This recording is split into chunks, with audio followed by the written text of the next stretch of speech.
Good morning, everyone, and I'd like to welcome you to this live English lesson. That's right, this is coming to you live from New York City. My name is Michael, and I'm an English teacher here. If it's your first time to join me, well, thank you and welcome. Thanks for coming along. We're going to have an English lesson today with a couple of different learning points. And it's nice to have you here. This is a live broadcast. It is Tuesday morning, March 7th in New York City. It's another kind of cold and rainy day here. How's the weather by you? Where are you guys at?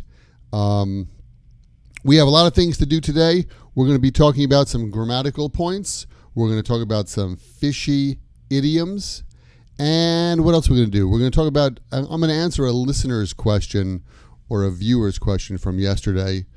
Demit says, hello. It's a private lesson. That's right. If you're the only one watching, oh my God, only one person, then it's a private lesson. Gemma joined on Periscope, so you're not alone. That's good. We're not alone here. Well, thank you for joining me today. It's good to see you guys here. Oh, good morning. Just a quick hello to Virginia and Sydney who are typing on YouTube.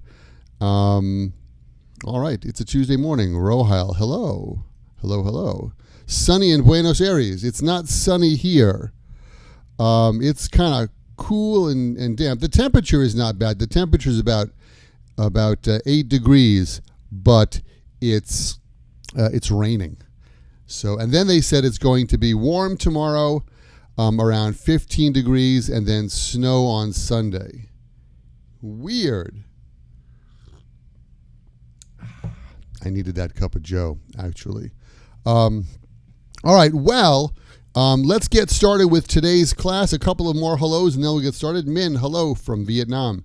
Elaine, Rohal, hello. Hello, hello. Marilla, hello, hello from Russia. Thanks for joining us. Wayne on Periscope, hi. Thanks for joining us. All right. Before we go any further, before I forget, please, if you like, go to myhappyenglish.com, click members, and you can get on the mailing list. I'll send you free English lessons by email. And I have to apologize. I'm really sorry because today I put out a new podcast. The Happy English Podcast. I put out a new podcast, and for some reason, my email sent 2 emails to everyone, and I hate sending a lot of emails. I know that it's annoying, and I'm really sorry if you got 2 emails from me today about my podcast. Sorry. No sound. I don't know why there's no sound. Can you guys hear me? So I'm really sorry that I sent out 2 emails today about the podcast, but it's an interesting podcast. I hope that you can check that out, and I hope that you like that. All right, so let's move on to today's English lesson point number 1. This one. All right, I cut my hair. I hear that all the time. A lot of my students come and I say, hey, Vincent, what did you do over the weekend? And Vincent says, oh, I cut my hair last weekend. I cut my hair. Okay, I'm going to show you what that means. I cut my hair. Okay, here we go. I cut my hair. I cut my hair. I cut my hair. That's what I cut my hair means. If you say, I cut my hair, it means you're doing the job yourself, okay? And if you're a hairstylist, then probably you do cut your hair. But if you ask someone to do that for you, then we use this pattern. It's have plus something plus the PP verb. So you can say, I have my hair cut. Here are some examples. I need to have my car service. I need to have my car serviced. Have something plus the PP verb. I had my hair cut last weekend. I didn't cut my hair. I didn't service my car. I asked someone to do that for me. And that's the difference with this grammar. So, Jenny had the house painted. It looks great. It looks nice. Jenny had the house painted. Jenny didn't paint the house. She hired somebody or she asked someone to do it. So, be careful. If you say, I cut my hair last weekend, it means that, you've got the scissors and you were doing that job. And if you do that, wow, you're talented. Hey, I knew you were talented anyway. By the way, you can also use get. It's possible to use get or have with this grammar. So you can say I need to get my car serviced or I need to have my car serviced. The meaning is exactly the same when you use get and have. Okay. Yes, don't worry, Alex. Hello, good morning. I will be very careful with the scissors not to hurt myself. Virginia cuts her hair herself. She's talented. Fabrizio, how about you? Do you cut your hair yourself? Hello, Mohammed from Sudan. Good morning, Samira. All right, hey, thank you and good morning to everyone. Hey, thanks to the people on Periscope. If you're on Periscope and you tap the screen like that, little hearts fly up. It's kind of cool. Too bad YouTube doesn't have that feature. All right, so that's the deal with have and PP, something PP. How about you? Recently, have you had your car serviced, Fabrizio? Have you had your hair cut? Why don't you leave a comment in the comments with a sentence to practice this language point? Great idea. Hey, good idea, Michael. Hey, thanks. All right. Yesterday, somebody asked me a question, which was, what's the difference between saying it's called blah, blah, blah, or it's named blah, blah, blah? And that's a great question. And in fact, that was a really tough question for me to think about and to answer. But after thinking about it and going through some sentences in my head, here's what I've figured out. I figured out that there's a typing mistake in this graphic.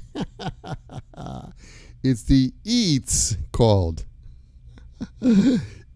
Sorry about that. It's called, nobody. There are many English teachers here on YouTube and on Periscope and online English teachers and in-person English teachers. Like I'm an in-person. Look here, there's the office. That's where I meet my students. And nobody makes more misspellings than Michael does. That's right. So if you'd like to have English and learn English with misspelled, mistyped words, I'm the teacher for you. Okay, it's called a book in English. I can't reach it. Yes, I can. Here it is. It's called a book in English. It's named the Titanic. And so the meaning is basically the same. When do we use it's called and when do we use it's named? That was the question. And the answer is when something has a name, we can use it's named. So it's named 225 verbs and preposition combinations. That's the name of this book. It's called a book. It's called a cup in English. So cup is not a name like Michael or New York or Argentina. So if it's just a word, if it's just referring to a noun, you can say it's called. If you're referring to the name of something, then you can use either called or named. It's called the Empire State Building. it's named the Empire State Building. So call and name, pardon me, call and name work for both names and nouns. But only named work for named. Only named works for names. So it sounds funny if you say, this is named a book in English. You can't do that. This is called a book in English, okay? So that's the difference. And for people, like Jack has 2 children. One was called Ed and one was named Ted. That's okay. So you can use call or name if you're talking about the name of something. But if you're just referring to a noun, then you need to say it's called. And by the way, sometimes I hear people say, oh, hi, I'm Michael. Nice to meet you. And they say, hello, I am called Joe. Or, hello, I am named Joe. It's correct English, but it's not natural, okay? If you want to talk about your own name and introduce yourself, you can just say, hi, I'm Joe. That's how that works.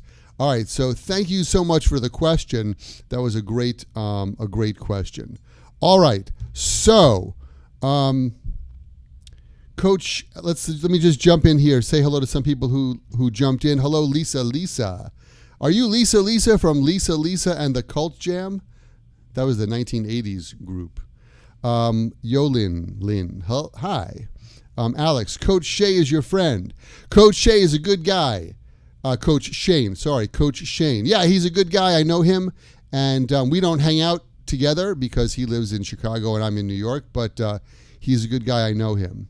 So, all right, great. And they call me names. That's good because I can't read the characters in your name. And thank you for saying that nice little compliment. All right, we have one more point to get to today, and that, my friends, is fish. Fish.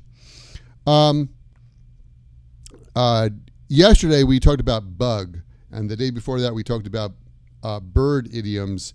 And you know that I like idioms. If this is your first time to take a lesson here, you'll know that I love to teach idioms. Idioms make your language more natural and more colorful. So let's take a look at 3 fish idioms. There is something fishy about her story. There's something fishy about her story. I asked her, hey, how come you didn't hand in your homework? And she said, oh, my homework. Oh, you see, I did my homework, but then my dog grabbed my notebook and ran down the street, and I chased her, but then a big truck came, and my notebook, blah, blah, blah, blah, blah. There's something fishy about that story. When you say there's something fishy about something, it means there's something suspicious. It's suspicious. I can't trust that, okay? Have you heard a fishy story recently? Why don't you leave a comment and let us know? Last weekend, some of my friends took me to a dance club. I felt like a fish out of water. That's right. I felt like a fish out of water. Or you can say, I was like a fish out of water. Imagine you take a fish out of the water. Oh, wow. This is a very awkward and uncomfortable environment for the fish. Very strange for the fish. He's out of the water. So, if you're in a situation where it's a little bit uncomfortable or unfamiliar to you, you can say, I feel like a fish out of water. It's a great phrase.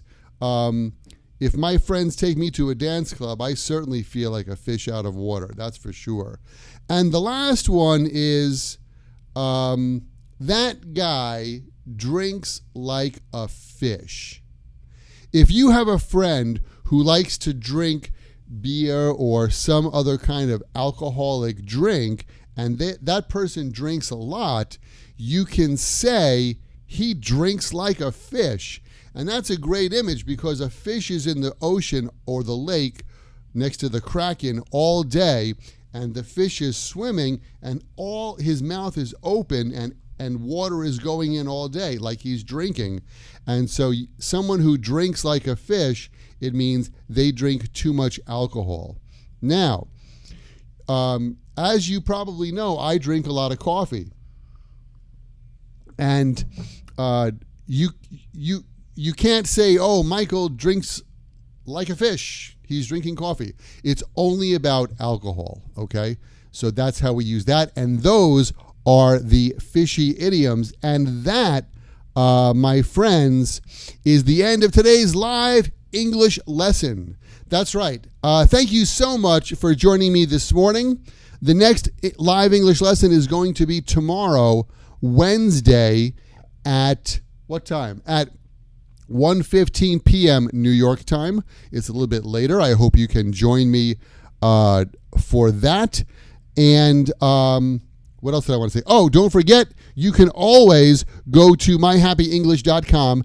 I've got over 1,000 free English lessons there. You can sign up for the mailing list by clicking members. And that's all for today. Thank you so much for joining me today. I really appreciate that you could join me. And I'll see you tomorrow right here at Happy English. Bye, guys.